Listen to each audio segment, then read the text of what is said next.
I'm not their biggest fan.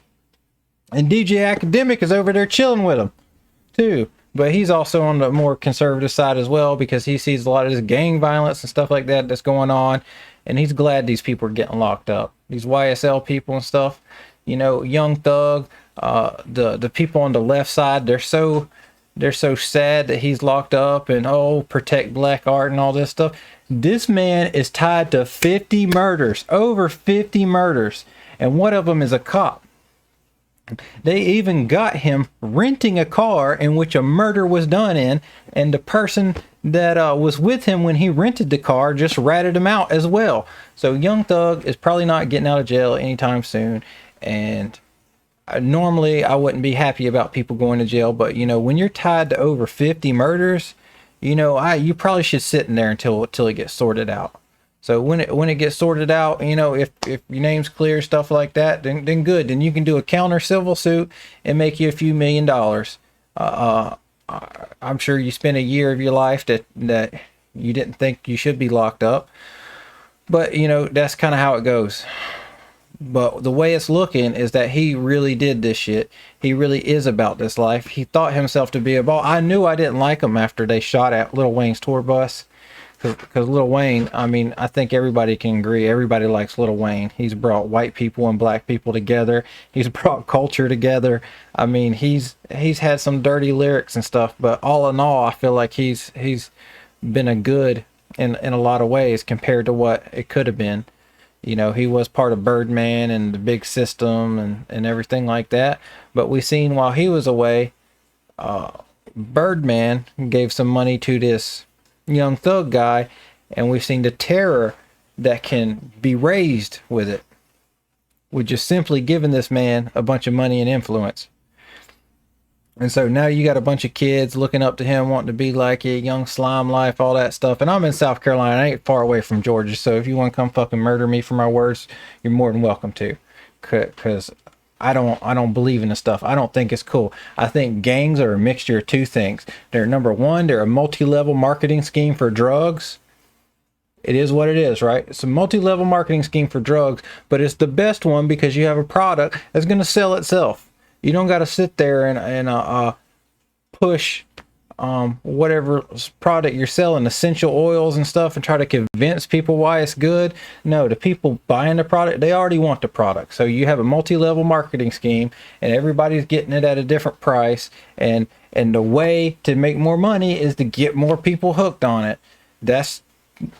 And to get more people selling it. That's the way multi-level marketing schemes work. So that's what it is. And number two, it is a cult for poor people.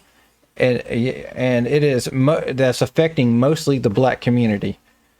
It's a cult that's affecting the black community. I mean, that's what it is. You got some guy in Romania, and they're all following, you know, some Jesus wannabe, and they're all giving him his wives and doing all this crazy stuff. And yeah, that's about as explainable as what all these kids in the street are doing, just sitting here killing the shit out of each other. And the majority of it is black on black crime. It's black on black crime. I mean, they're just killing the shit out of each other. There's some fear of, especially in South Carolina, there's some fear of home invasion. There is some racism on both sides of the scale. I know there is. It's not as bad as it used to be, especially Black Bike Week. I mean, it used to be really bad. And then the White Bike Week, I mean, it was just two different worlds. But a lot of people, especially in the Black Bike Week, as they would call it, I don't even think they call it that now, but they used to. But it was more sport bikes versus Harleys. And now the last bike week I seen like that, they weren't really riding the crotch rockets. They were riding the like the Road Kings and stuff like that. The more wider vehicles, the wide glides, and the baggers with the speakers and stuff on it. You know, the style has changed. But when it was the other thing when I was a kid, I tell you what, I remember I was driving down the boulevard one day. I wasn't driving, I was in the passenger seat. I was with my little cousin Chase. He was driving, and I was looking, and a lot of people, we were actually brave to be out there because we were the only white people that we seen, and a lot of times that's a no-no, right? But we was a kid, and we didn't really think about our safety. We didn't think anybody would be hurt. I seen one other white person there, and that was this kid I went to school with, Corey. Went to elementary school with this kid, and I ain't seen him for years and years and years. But I seen him, and I automatically recommend him, or excuse me, I automatically recognized him, and he recognized me. And I said, Corey, and he said, John, and then we drove off, right? About an hour later, I heard on the news that he went back to his vehicle, because he was walking. We was in a vehicle. We're not getting out and walking at that time.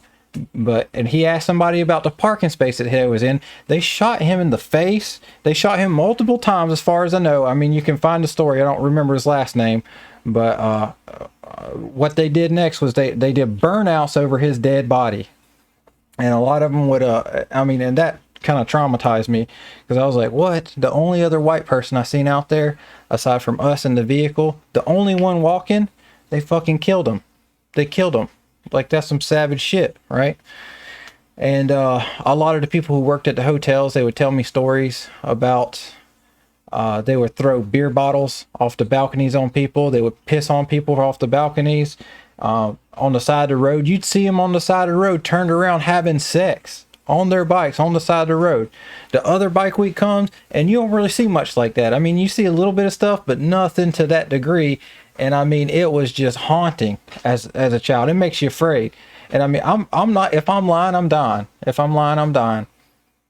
So yeah, but it was a lot of people that weren't from here that came here and made hell of the town. And there's a lot of gangs that's from in South Carolina, like Dillon area or further in. Like, there just was a couple people shot on the boulevard and different things, and it was different gang members from Dillon and the areas. They found each other down here, and they started shooting at each other and hurting each other. I mean, it's freaking crazy. So yeah, was there kind of some fear towards black people? Yeah, down here, there definitely was, but a lot of it was within good reason, because you wanted safety, you wanted to live.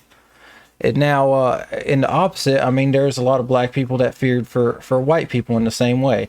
And I mean, I completely get it. I don't know about as many stories about that. I'm sure somebody can enlighten me. So, but I know it was on both sides of the scale. But anyways, I'm saying that so I can say this.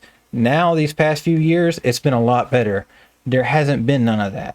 There hasn't been people pissing off the balconies and turning around having sex on their bike and fucking murdering people and all this stuff. There hasn't been that. I mean, it's been a lot more peaceful. And I grew up with black people in school, and I had a completely different experience than my dad did. I mean, you always know that there's rules. There's always that underlying tension.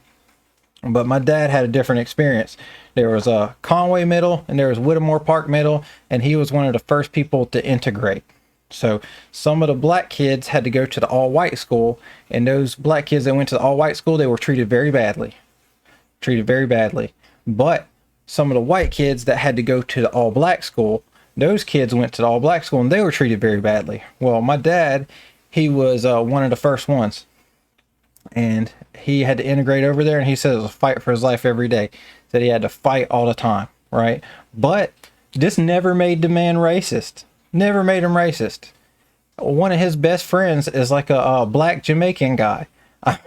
I mean, you can have bad experiences. I mean, I've been pistol whipped over the head by somebody, like that. But they did it with a white person. It was the white person that drew me out, and then there was the black guy that hit me. So I mean, I don't even know how to call that, but I had like $60 in my pocket, and while I was passed out, they took the $60 out of my pocket, and they was pissed off. I was over here chilling with some girls, and they couldn't be.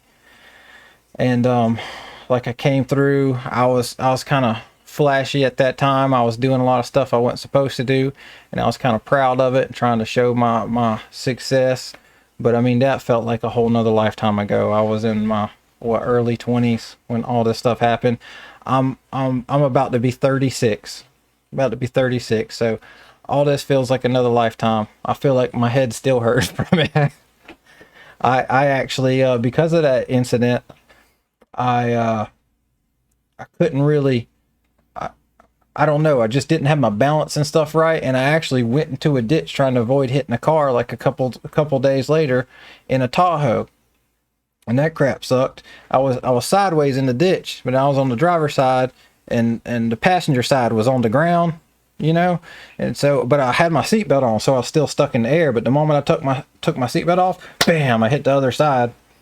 And so I try to crawl back up, grab the steering wheel, go up and open the door, and it was like opening a tank hatch, and it was just heavy. So I got the thing open, and other people ran to me and they went to help me. And as I'm trying to get out, they're supposed to be holding the door, and no, the shit falls back, hits me in the head. That hurt worse than the wreck did. And it knocked me all the way back down to the bottom of the car, to the bottom of the vehicle.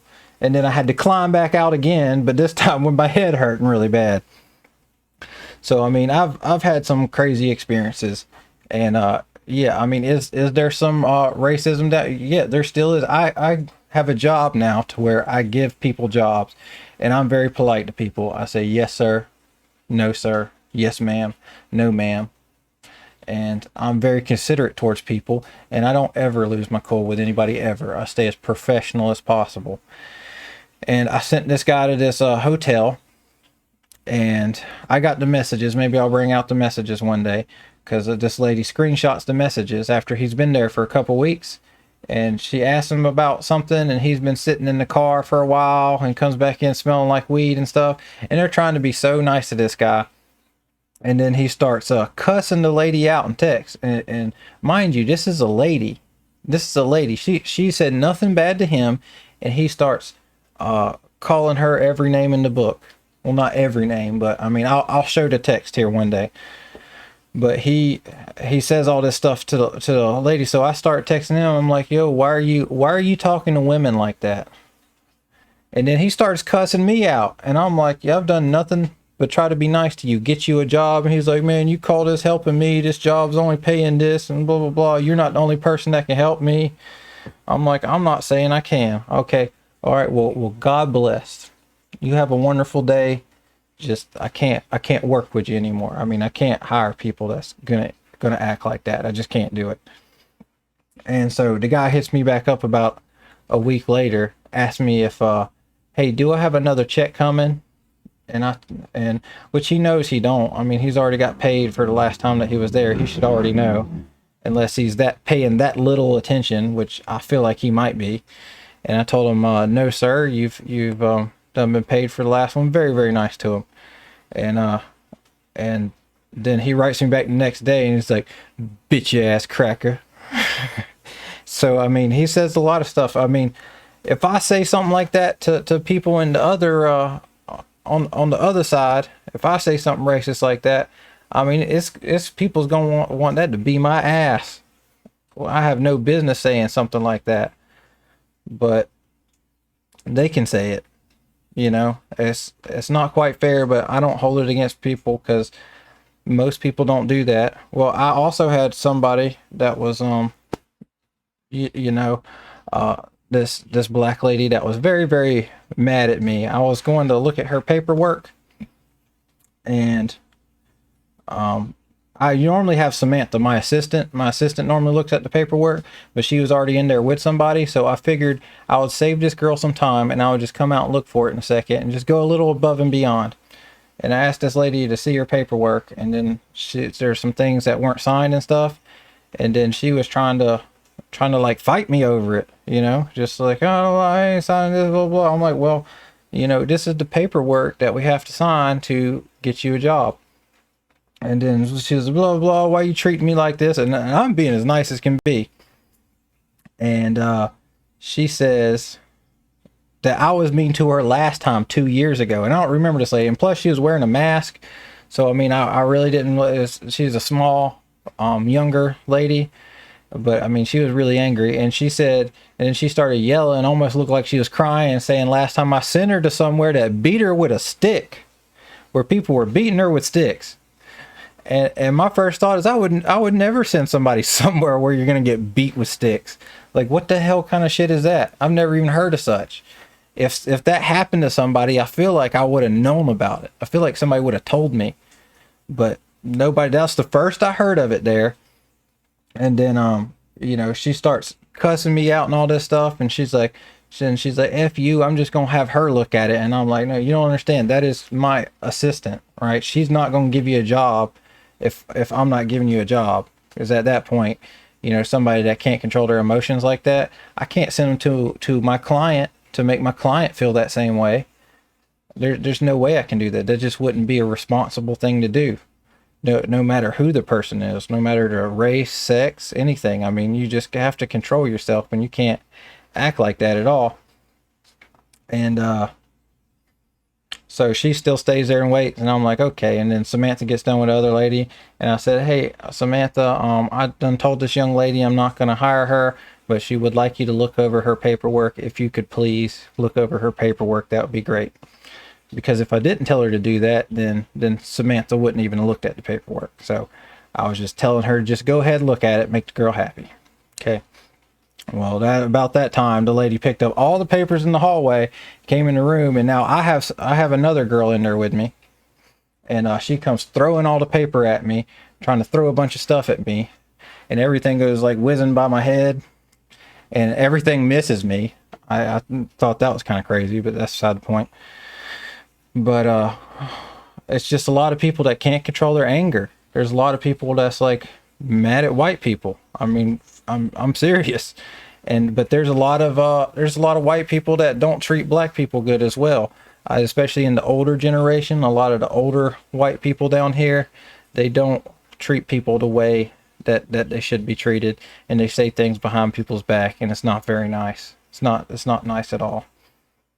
But as far as racism and prejudice, I think it still exists in South Carolina, but it's nowhere near as bad. Even though I'm having some bad experiences, I understand that I'm in a different position now than I was back then, and I have to deal with a lot of people. So the fact that this is gonna happen, and don't get me wrong, I've had white people do some messed up shit to me. I've had them try to I had this one white guy. He tried to collect pay for being in jail for 3 days. He wrote on his time card that he was there, and I'll look into jail in the bookings and releases every day, and I knew he was in there, but he didn't know that I knew that. So he wrote on his time card.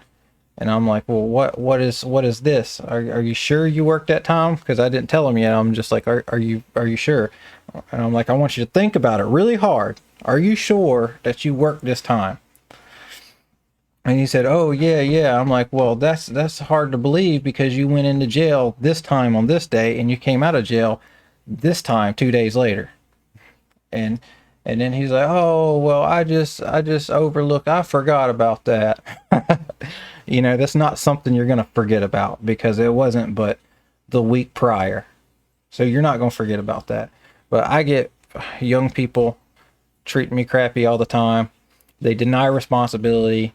You give them a job and they say they want it, and then they don't show up. And there's this one guy, he couldn't pass a background. He had some violent stuff on his record, but I finally found something that he can do. And then he tells me, oh, God is good. God is good. Thank you so much. He goes for a day, and then the next day he's gone. He quits. And it's a lot of that. It's a lot of people not accepting responsibility. They're trying to get mad at somebody else. They won't show up. There's some people that won't show up to something, and they'll call you 100 times. They'll literally call you 100 times and beg you to be put on something else. Say they won't do it again. You put them on something else, they go and do it right again. They go and do it again. It's crazy. But I mean, I love dealing with people. I love what I do.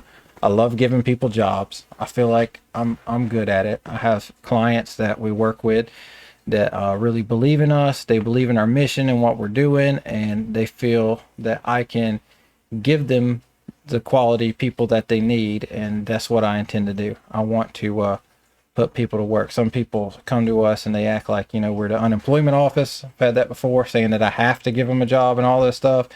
And I let them know, no, my job is connect our best workers with our clients. I mean, that's my job.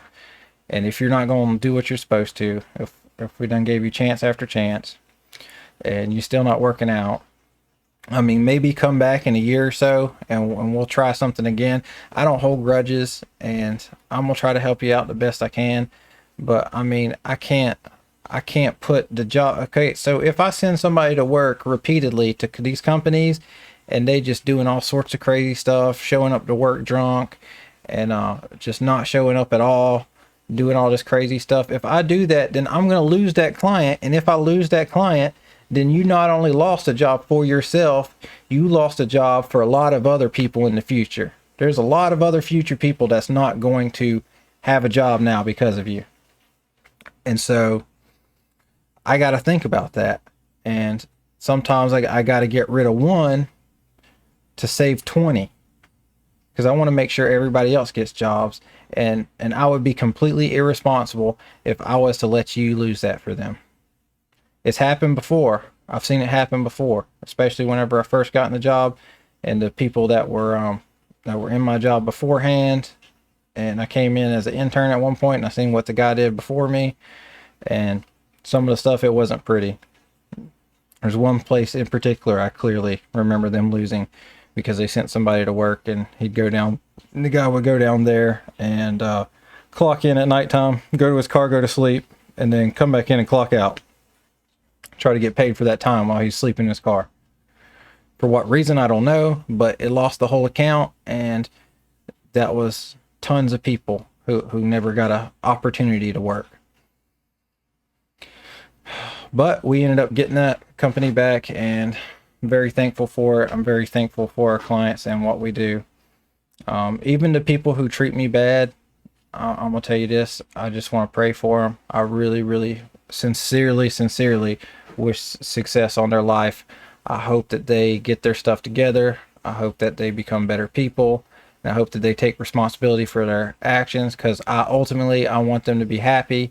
And I know that the only way to become happy is through responsibility. It's through having a type of power in your life.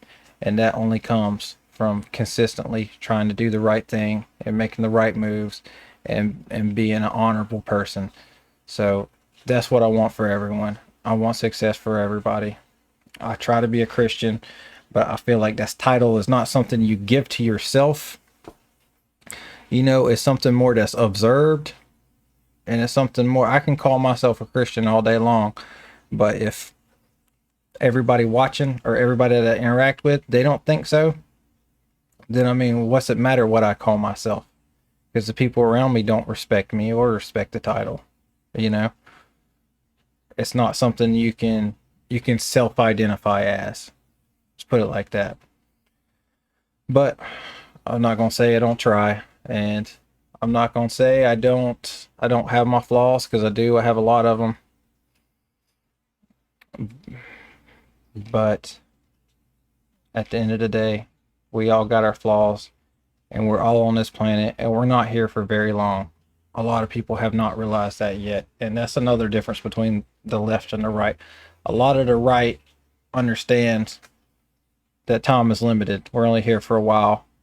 A lot of people on the left, they either don't care or just don't acknowledge. They don't want to think about it. They're the feels good, do it crowd. If it feels good, do it, and do it right now. And who cares? If you do something wrong, you're not going to go to hell, because there is no God, and there's going to be no consequences, and you're just going to die anyway. So who cares? And if you really think about it, that's kind of a bad philosophy to live by. And people are actually better when they think that there's a God, when they think that there's some sort of judgment for their behavior. They live better ways. I'm not going to say certain Christian organizations like the Catholic Church and different things at different periods of time didn't do an immense amount of damage, and they really did. But I think that was more of an issue of when the state takes over the church, when the church and the state come together, and the state takes over the church and pretends to be the church. And then the real church at that time, to me, was the Protestant church, while the Catholic Church was running around killing all the Protestants. I mean, it's crazy. History is full of craziness. Read the Fox's Book of Martyrs. I've probably read it about 3 times in my life. I last read it probably about 1.5 years ago, 2 years ago. And it might be about time to read that book again. That's a pretty intense book, but you got to be in the right mindset, because it's going to make you focus on a lot of issues. Anyways, I've rambled enough. Love you guys. There's a war going on. Don't be too concerned. Just continue to try to do the right thing. no matter what side you're on. If you're on the left or on the right, the best thing that you can do is just do what is right, whatever you think right is, and be open to the possibility that there might also be some right that exists that you don't know about, because the odds of you knowing everything is very, very, very, very slim. It's impossibly slim. So I already know that I don't know everything, and I hope that everyone else has that same opinion. We can all learn from each other, and we need to have positive discourse. We need to be able to talk to each other. But anyways, I'm about to make a thumbnail for this video, and I'm about to put it online for all of 6 people to watch, because no one ever watches these, and I don't blame them. I'm new to doing this, and I'm not really editing. I don't have a lot of time. Matter of fact, I need to get into streaming, because that's essentially what I'm doing, is streaming without streaming. So I'm about to take this down. It is 12:23 at night. I've been working all day since 6 a.m. and I'm trying to get to bed by 1 so that I can wake up and do it all over again. All right, well, everyone, have a blessed day. And remember, don't forget to be good on your way to becoming great.